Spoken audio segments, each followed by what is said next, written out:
So what's up? What's up mga kastig? So good morning sa lahat. Ayan. So ngayong umaga na to, andito naman tayo sa paan ng bundok na yan. Ayan. Ikot natin ang camera kastig. Ayan.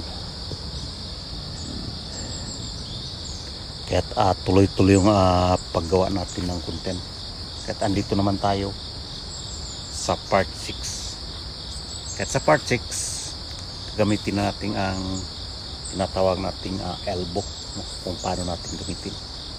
So actually idaan muna natin sa proseso ang mga tactics, kung baga anong mga design sa ating pag-strike during the elbow techniques. Kaya panoorin. Anyway, kung bago ka lang sa aking channel, sana masuportahan nyo at mag-subscribe. At please don't forget to click the notification bell para ma-notify ka if may bago akong upload. Kahit panoorin, bago sa lahat, intro muna tayo.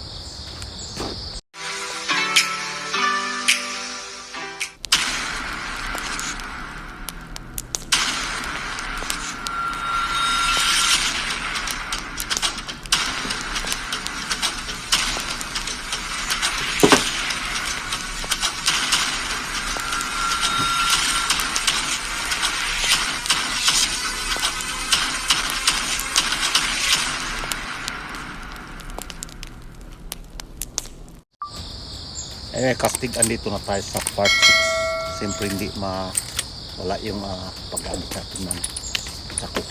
Ayan. So dito sa part 6, ituturo natin dahan-dahan, one by one ang techniques sa mga elbow strike. Kahit panoorin.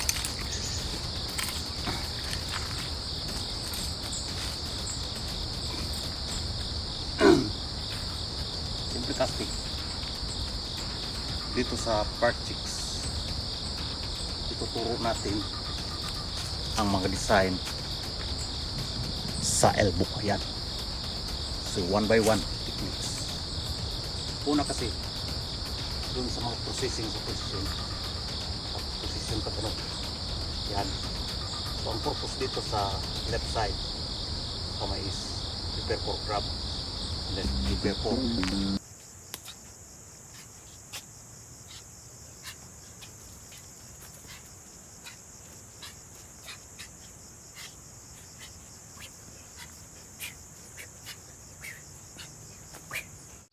Alright kastig, dito nagtatapos ang ating part 6 sa pagbablog, no? Ayan.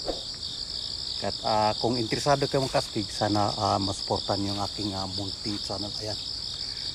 Bago tayo magtapos mga kastig, so magsa-shoutout muna tayo sa mga kababayan natin, lalong lalo na yung kasama nating mga vlogger, especially Ma'am Princess Fria. Maski hindi ako gano pumunta sa live stream mo, is silent viewers pa din ako. Ayan.